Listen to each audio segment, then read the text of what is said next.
నా గురువు గారైన బ్రహ్మర్షి పితామహ సుభాష్ పత్రిజీకి, గురువు గారి ధర్మపత్ని స్వర్ణమాల పత్రి మేడంకు అనంతకోటి ప్రణామములు, అనంతకోటి కృతజ్ఞతలు సమర్పించుకుంటూ, వారి యొక్క దివ్య ఆశీస్సులతో ఈ జనాభాలంతా, ఈ సమస్త మానవాళి సంపూర్ణంగా జ్ఞానులుగా కావాలని వారు ఆశించిన ఆశయాలన్నీ శాకాహార జగత్, పిరమిడ్ జగత్, ధ్యాన జగత్, అహింసా జగత్, స్వాధ్యాయం, సజ్జన సాంగత్యం, ఈ 6 కంపల్సరిగా పరిపూర్ణంగా ప్రతి జీవిలో రావాలని నేను మనసారా వారిని కోరుకుంటున్నాను.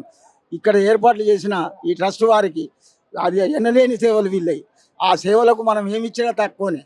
వారికి ఇవ్వవలసింది మనం కృతజ్ఞత భావాన్ని, వారికి సంపూర్ణ కృతజ్ఞత భావాన్ని తెలియజేసుకుంటున్నాను. ప్రతి వ్యక్తికి భోజనాలు చాలా ఆనందంగా ఉన్నాయి. అమృతం కూడా అలా ఉండదు. అట్లాంటి భోజనాలు పెడుతున్నారు. టిఫిన్లు, వడాలు, బొబ్బట్లు, ఎన్నో రకాలు వాళ్ళకు తోచిన రకాలు చేసి పెడుతున్నారు. కానీ ఇంతమందికి అందిస్తున్నారు. ఎన్ని అకామిడేషన్స్, ఫ్రీ అకామిడేషన్స్, పేడ్ అకామిడేషన్స్, ఎవరికి ఏ రకంగా అంటే ఆ రకంగా వాళ్ళు సానుకూలంగా స్పందిస్తున్నారు.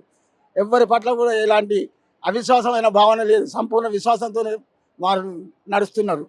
కాబట్టి కమిటీ వారికి నేను మరొకసారి ధన్యవాదాలు తెలియజేసుకుంటున్నాను.